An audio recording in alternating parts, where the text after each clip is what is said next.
Thank you, Mr. Speaker. And Mr. Speaker, we're here today to debate the rule providing for consideration for H.R. 2262, the Flexibility for Workers Education Act, H.R. 2270, the Empowering Employer Child and Elder Health Care Solutions Act, H.R. 2312, the Tipped Employee Protection Act, and H.R. 4366, the Save Local Business Act, under a closed rule, and consideration for H.R. 2988, the Protecting Prudent Investment of Retirement Savings Act, under a structured rule.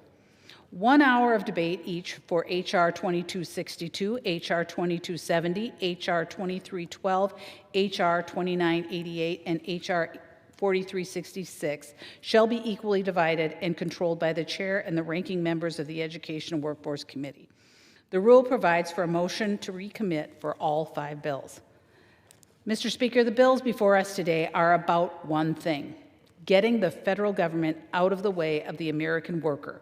For too long, outdated definitions and woke regulatory overreach have stifled opportunities and created a paperwork trap for the job creators on our main streets. Today, we take a stand for common sense and economic growth. We begin with H.R. 2262, the Flexibility for Workers Education Act. Under current law, many non-exempt workers, the very people who could benefit most from upskilling, are often excluded from voluntary training because the Fair Labor Standards Act treats those sessions as hours worked.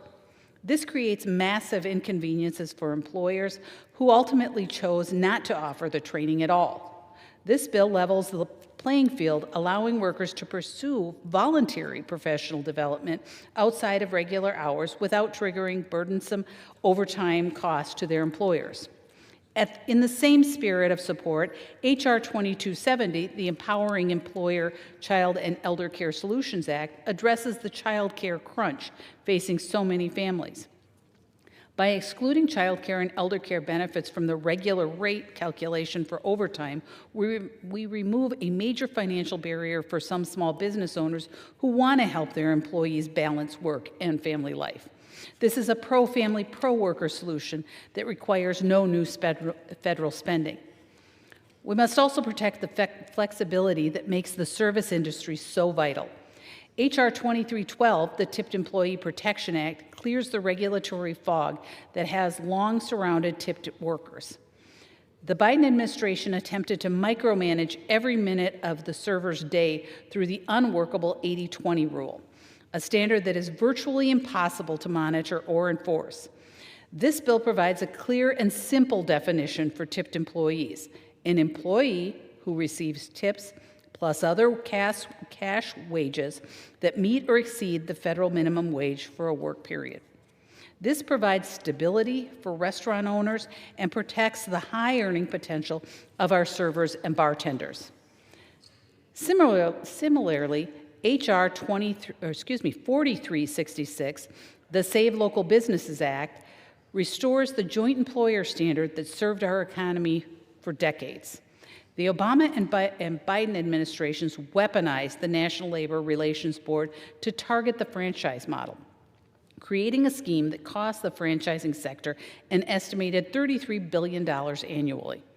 By codifying that an employer must exercise direct, actual, and immediate control over workers, we restore the certainty that small business owners, contractors, and franchisees need to grow and hire more.